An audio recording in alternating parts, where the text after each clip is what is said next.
If you do not, you are not my children. At this moment a monk said, Where is our teacher going? Go, I answered, I am going to no place. The monk said, Why shan't I be able to see you any more? Go, I said, that place is not one to be seen with human eyes. Passed away. This no place is not annihilation, any more than it is heaven. It is not a no place, but a no place, a place, not a place, placeless place. I shan't go away, but I shan't be here, he might have said. Kasan and Jotsan were going along talking together when Jotsan said, If within life and death there were no Buddha, there would be no life and death.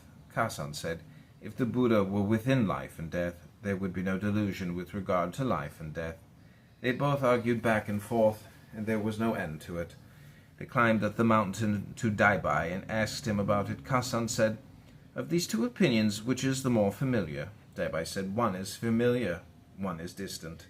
Which is the familiar one? Asked Kasan. Go away now, and ask me again tomorrow, said Daibai. The next day Kasan came again and asked. Daibai said, A familiar one does not ask. One who asks is not familiar. Kasan afterwards said, At that time when I was with Daibai, I lost my Buddha eye.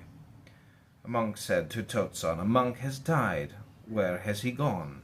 Totsan answered, After the fire, a sprout of grass. I take this to mean he is as dead as a doornail. He has gone nowhere. He has ceased to exist. At the same time, life in some form or other continues, at present anyway. This question of the afterlife, which is mixed up with the notion of reincarnation, does not often arise. The most interesting reply is the following. Seppo said to Gensha, Monk Shinso asked me where a certain dead monk had gone, and I told him. It was like ice becoming water. Gensha said that was all right, but I myself would not have answered like that. What would you have said? Asked Seppo. Gensha replied, It's like water returning to water. When Kasan was about to die, he called the chief monk and said to him, I have preached the way to the monks for many years. The profound meaning of Buddhism is to be known by each person himself. My illusory life is over. I am about to depart. You monks should go on just the same as when I was alive. You should not blindly make ordinary people miserable. Having said this, he immediately passed away. Kasan seems to have been a nice sort of chap. Rinzai's death was typical of the man. When he was about to die, he said to his monks, After I am gone, do not destroy my treasury of the true eye of the law.